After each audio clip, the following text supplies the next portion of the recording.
सामुदायिक स्वास्थ्य केंद्र का जायजा लिया पूर्व विधायक स्वर्गीय नीरज यादव जी की पत्नी बेबी कुमारी। कुर्सेला नगर पंचायत में संपत राज कन्या उच्च विद्यालय के समीप बन रहे नवनिर्मित सामुदायिक स्वास्थ्य केंद्र का राजद नेत्री बेबी कुमारी ने कार्यकर्ताओं के साथ जायजा लिया। निरीक्षण के दौरान उन्होंने सामुदायिक स्वास्थ्य केंद्र निर्माण कार्य का बारीकी से जायजा लेते हुए ठेकेदार पर आरोप लगाते हुए कहा कि स्वास्थ्य केंद्रों की रंग रोगन से लेकर प्लम्बर फिटिंग, बिजली वायरिंग, दीवार पर प्लास्टर के बारे में बताया कि इन सभी कार्यों में अनियमितता बरती जा रही है। इन सभी निर्माण कार्यों की जांच को लेकर वरीय अधिकारी को लिखा जाएगा। सिर्फ खाना पूर्ति की गई है। कार्य में यदि सुधार नहीं किया गया तो हम लोग जन आंदोलन करने को बाध्य होंगे।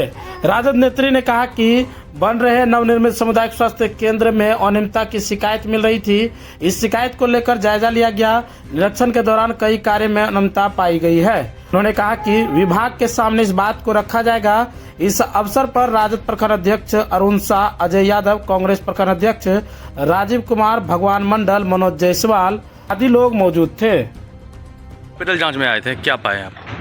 अभी हम लोग ये कुर्सेला में जो ये हॉस्पिटल नया बन रहा है, जो कि 2020 में ही हमारे पिता ने अपनी लगन से और इच्छा शक्ति से जो है, पहले ये भूमि जो अभी हम लोग जहाँ खड़े हैं, ये पहले संपत राज कन्या मध्य विद्यालय शिक्षा उच्च विद्यालय जो है, ये शिक्षा विभाग के अंदर आता था। इसको हम लोगों ने हस्तांतरित करके, हमारे प्रखंड अध्यक्ष यहाँ पे खड़े हैं, इन सबों के सहयोग से हम लोगों ने जो है इसको स्वास्थ्य विभाग को ट्रांसफ़र किया। और तब जाकर 1 साल बाद जो है विधानसभा में जब ये प्रश्न उठा कि 1 साल हो गए फिर भी अस्पताल का निर्माण क्यों नहीं हो रहा है, तब जाकर जो है यहाँ पर अस्पताल का निर्माण शुरू हुआ। तो आज हम लोग देखने आए थे, क्योंकि हमारे ऊपर भी जन दबाव था कि जो है ये अस्पताल का जो निर्माण हो रहा है, इसमें कहीं ना कहीं कई जगहों पर अनियमितता जो है वो बढ़ती जा रही है। हम लोग अभी इसीलिए खुद जाकर देख कर आए हैं। हम लोगों ने बहुत सारी अनियमितता को भी पाया है, जिसको हम लोग विभाग के सामने रखेंगे, क्योंकि आपको पता है जिनको जनता ने 2020 के चुनाव में मौका दिया, जो सुशासन के दीमक हैं, ये लोग जो हैं पूरी तरह से जो है, जो व्यवस्था है, सरकारी व्यवस्था, इन लोगों ने जिले भर में जितने भी विकास की योजनाएं चल रही हैं, इसको लूटने का काम किया है। पूरी तरह से जनता का जो गाढ़ी कमाई थी, इसको जो है लूटने का काम किया है। और कहीं ना कहीं इस अस्पताल में बड़े पैमाने पर जो है वो भ्रष्टाचार हम लोगों को दिख रहा है, क्योंकि बहुत सारे जगहों पर जैसे प्लम्बिंग का काम है, या फिर आप देख लीजिए वायरिंग का काम है, दीवारों पे सीलन, अभी नया ये बिल्डिंग बना है, और हम लोग देख रहे हैं कि इस तरह की समस्याएं हम लोगों को देखना पड़ रहा है। तो इससे आम जो जनमानस है, इसको समस्या होगी। तो इन चीज़ों को लेकर जो है हम लोग जो है सवाल उठाएंगे। जो भी अधिकारी हैं, जनता को हम लोग बताएंगे कि इसमें अनियमितता हुई है, और जनता जो है, जो इस भ्रष्टाचार में शामिल है, इन लोगों को कभी माफ़ नहीं करेगी।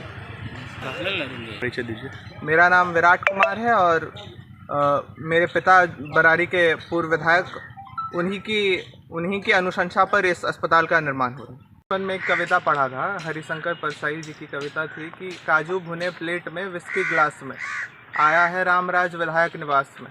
कहते हैं पक्के समाजवादी, तस्कर हो या डकैत, इतना असर है खादी के उजले लिबास में। तो अभी जिनको 2020 में जनता ने चुनकर भेजा, वो उनको इस बात की चिंता है कि उनके खादी पे सिलवटें ना पड़ जाएं। लेकिन जनता का जो आप देख लीजिए, जो ये अस्पताल है, इसमें किस तरह से अनियमितता बढ़ती जा रही है। हमारे पिता ने 2020 के चुनाव में इसका हस्तांतरण करवाया स्वास्थ्य विभाग में, इसकी ज़मीन को, और उनका नाम कहीं नहीं है। लोग जो है शिलापट उखाड़ रहे हैं, लेकिन उनको ये नहीं पता है कि उनकी आने वाली पीढ़ियों के नाखून उखड़ जाएंगे, लेकिन हमारे पिता का नाम बरारी विधानसभा वासियों के दिल से कोई नहीं निकाल सकता है। तो ठीक है, लोग अपना काम कर रहे हैं, जनता भी अपना काम करेगी। इस अस्पताल में आपने देखा किस तरह से केवल खाना पूर्ति की जा रही है, लेकिन हम लोग जो है इसको होने नहीं देंगे। हम लोग प्रशासनिक स्तर पर अपनी आवाज़ उठाएंगे, और भारी जन आंदोलन होगा। अगर किसी भी तौर पर इस पर अनियमितता, अगर इसको रोका नहीं गया, तो भारी जन आंदोलन होगा, जिसको जो है सरकार सह नहीं पाएगी। बहुत बहुत धन्यवाद।